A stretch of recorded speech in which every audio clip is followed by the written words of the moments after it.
تعریف ہے اللہ تعالیٰ نے کہتے ہیں رسول ہے، نبی ہے، امی. آپ کا تعارف ہی یہ کرایا رسول ہے. رسول کیا؟ جو اللہ کا پیغام دوسروں تک پہنچائے. اصل ڈیوٹی تو یہی ہے. جس کو اللہ علم دے مگر وہ آگے نہ پہنچاتا وہ اور سب کچھ ہو سکتا ہے، رسول نہیں ہو سکتا. رسول تو میسنجر ہے کہ پیغام آیا آگے پہنچا.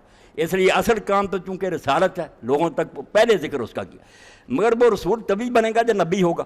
دوسری بات جو ہے یعنی اصل میں پہلے نبی ہوتا ہے کہ اللہ کی طرف سے اسے خبر دی جاتی ہے. علم ملے گا تو کنوے کرے گا، مگر چونکہ کام کرنا اس نے رسالت کا، ذمہ داری بڑی اس کی، وہ ذکر اس کا پہلے کر لیا. حالانکہ اصل میں جو ہے ترتیب وہ یہ ہے کہ نبی اللہ کی طرف سے علم عطا ہوتا ہے جس کو اللہ خبر دیتا ہے، پھر وہ لوگوں کو پہنچاتا ہے. مگر کہا اگر صرف خبر ملے اور اپنے تک لے کر رکھے یہ کام نہیں، وہ رسول ہوتا. اصل کام اس کا کہ پہنچائے.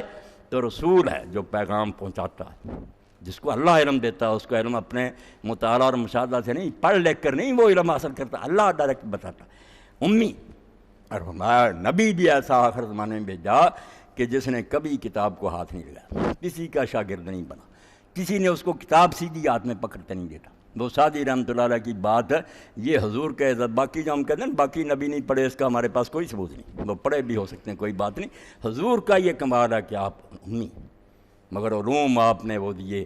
ایک ایک حدیث میں سے میرے بھائیوں دیکھتے ہیں علماء نے ہزار مسئلہ نکالا. ایک حدیث لیتے ہیں اس پر ہی کتاب پوری لگتی، ہزار مسئلہ. رب بھی کہتے ہیں کہ ہم سے یار ختم نہیں ہوئے، اس میں اور بھی نکتے ہیں. اس کو سعدی فرماتے ہیں امیے نا کردہ کتاب درست. حیرت کی بات ہے، لوگ کہتے ہیں اسا سانپ بن جاتا تھا، فلاں چیز یہ ہو جائے. ان موضوعوں کو دیکھتے ہیں. یہ موضوع دیکھو کہ ایک شخص نے سرے سے کبھی کتاب ہی نہیں ہاتھ میں لی، مگر امی نہ کردہ کتاب درست. ایسا امی جس نے کتاب نہیں پکڑی. کتب خانہ ہے چند ملت بشست، ساری دنیا کی لائبریریوں کو اس نے دھو دیا کہ سب غلط ہے، جو میں کہتا ہوں ٹھیک ہے. اور جن جن باتوں پر اعتراض کیا نا انہیں دیریوں نے کہ نہیں یہ آپ پھر عیسائی ہندو کافر سب بعد میں قائل ہوئے کہ نہیں یار ریسرچ ہوئی ہے جو اس نبی امی نے کہا بات ہوئی ٹھیک.